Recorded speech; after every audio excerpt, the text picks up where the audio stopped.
next forum be about, or to be addressed during the next forum, because this is going to be the first in a series of forums. So anything that you think you want us to cover or discuss or address, write that on the sticky, and then we'll collect those. So, who would like to go first? Reading out from the table. Everyone elected someone to read out. Okay, here we go.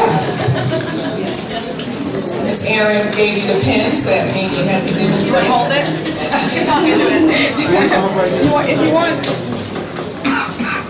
And we'll collect all of these so that we can kind of put them together, and there may be some common themes. So as we look at all of the goals that are discussed tonight, we'll try to come up with some top goals and try to see how we can find some commonalities. Good evening. My name is Reggie Gilliard. I'm a parent of a middle school 8th grader, and our oldest son graduated Columbia High School 2 years ago, Reggie Gilliard Jr. We actually only completed the portion where we wanted to have community involved, performance-based, district involvement, a district idea. Primarily, we talked about our kids moving from middle school into high school. We feel that it's important for a 7th and 8th grader to to get an understanding of what it takes to move into honors and AP classes in the high school. We believe that 7th grade is the optimum point to start that process and that conversation with your kids. Because when you get to high school, you're almost behind the 8 ball at that point. So we thought it would be best to build a pipeline to recognize, I told my table I couldn't see this, but they forced me to come up anyway. To recognize and act on the facts and get solid preparation at the middle school level.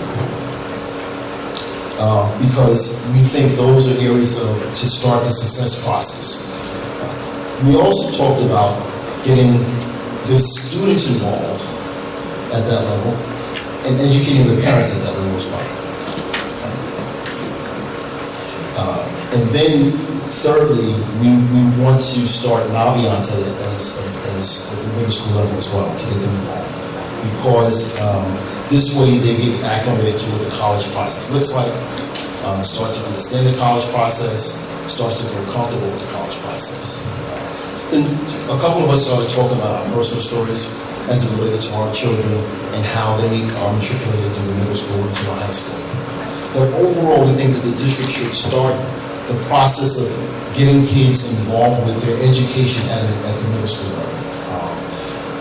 I'm not sure if anyone here saw it. There's a PBS special that talks about this. It's called the Middle School Moment. And they say that the middle school is an integral turning point for all of our kids. Right? If you are comfortable coming out of middle school, matriculating into high school, your high school career is much more successful. One of the points we do want to point out is that we want to build solid students, well-rounded students who fit into a specific educational community. They don't all have to be the top student. We talked about our personal stories. I have a son who's in one of the Ivy League schools, and I have a son who is an AB student who may not make it to Ivy League school, but we accept both of them at their levels of education, and that's what we're pushing towards. The middle school student is matriculated, and he's going to be a great student. He's already a great student, but we understand that that's where he is at his level, and that's where we're building his confidence. Thank you. Next table, we'll just go around this way. How about that?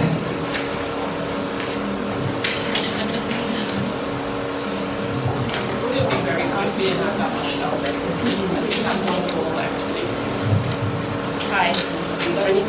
Yeah.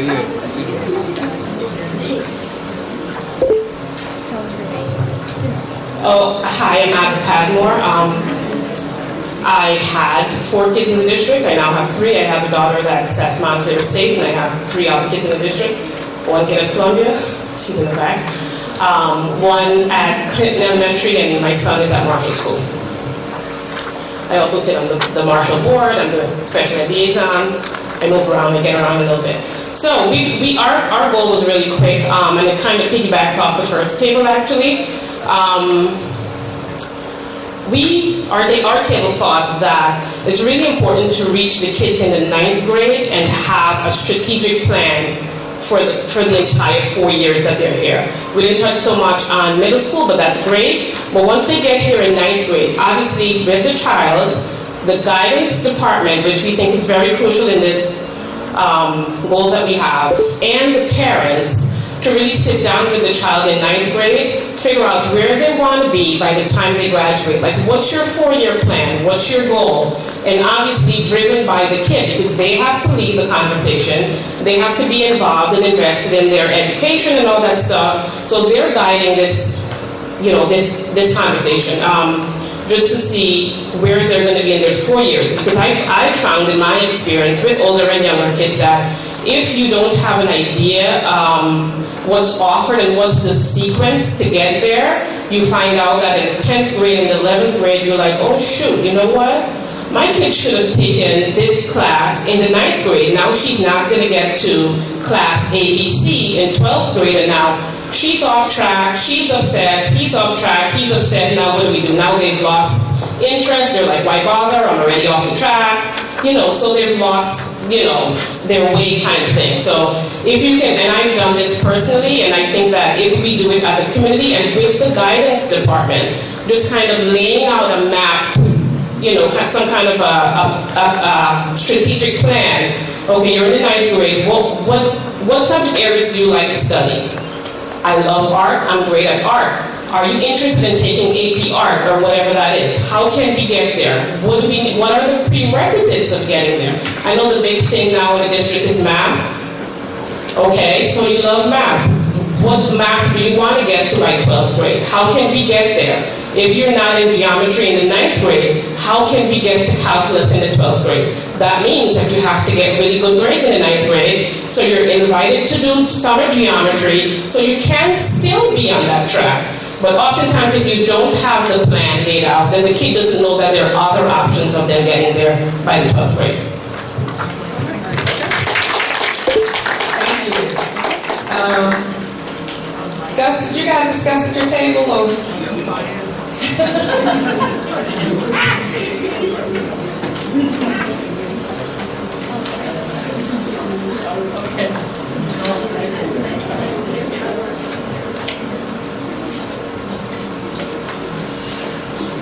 Thank you.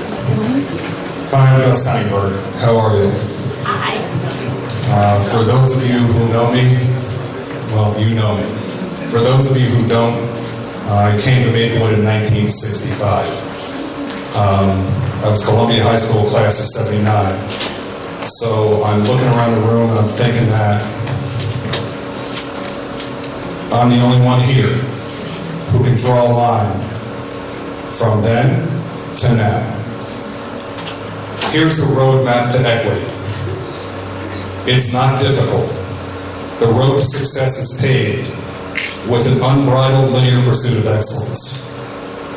Having that expectation of every single student from the beginning, not from middle school, from the beginning, from kindergarten, where young people understand that your success isn't just based on who you hang out with, who your play dates are, what party you're going to, where you are, and those opportunities. There are inequities socioeconomically in this community.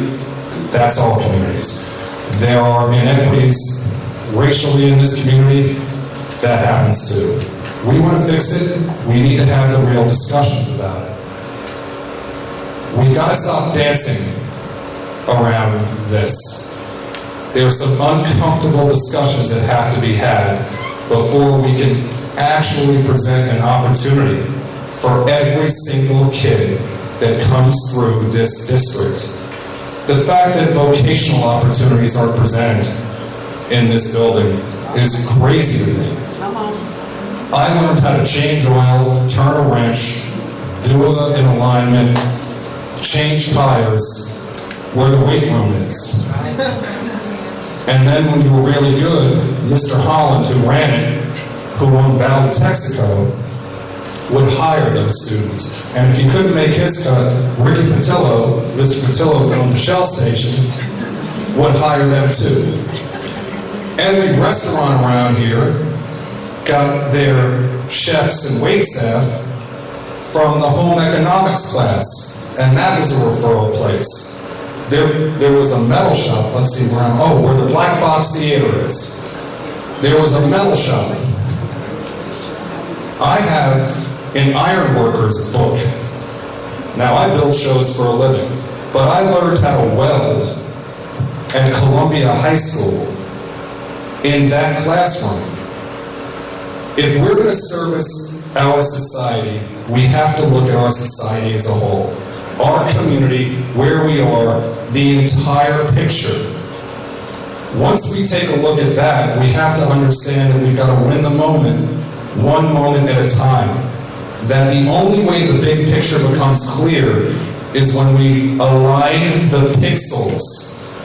If the pixels aren't aligned and we don't connect the dots, all we will have is an ongoing and continuing discussion while numerous kids continue to fall short of the opportunities that should be presented to them in this great country of the United States of America. It's simple, people.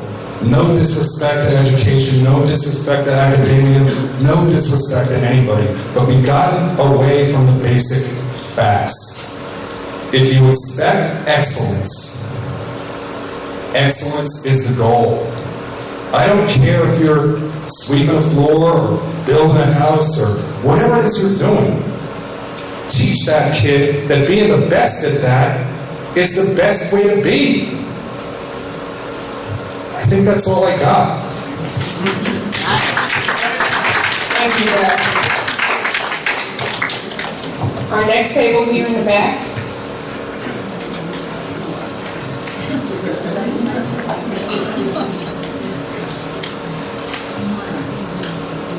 We have to go up front.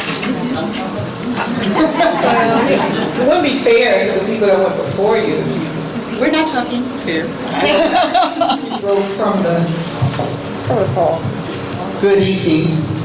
I'm Janice Severi. I've had a daughter in the school district and have mentored a lot of students into adults and some into teachers in the school district over the years.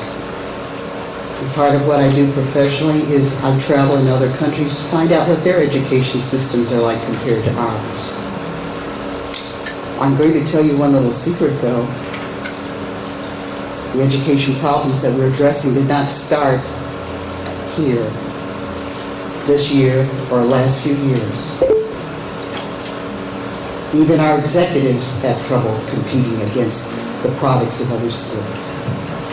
So we've got to really look at it in a very whole way. But instead of going on to those areas, we can have private talks. But let's talk about what our table came up with in terms of goals. We came up with 2 goals, one of which we fleshed out a little bit more than the other. So I'll share it with you. I'll share both. One was the fact that a lot of parents knew something to help them at the school. They may know about PowerPack, or they may know curriculum, but in terms of knowing all the tools, they don't know it. So what we talked about was a parent survival guide, a parent handbook. And we're not talking about a book that you just read with pages. Make it fun and active, but at least 4 kinds of sections. For example, create an interactive roadmap for parents to know how to get the kids to the graduation level. Whether we're talking about the different classes along the way or the activities. Some of the parents have said tonight they don't know them. Well, if we have so many parents that don't know them, isn't a way to teach it or share it with them. Second, classes for the parents so that they know how to interact with the guidance or the administrators, or create a communication cycle so that the communications has to be completed. So that would be the second section. Third, a section that gives guidance to parents on what their rights are.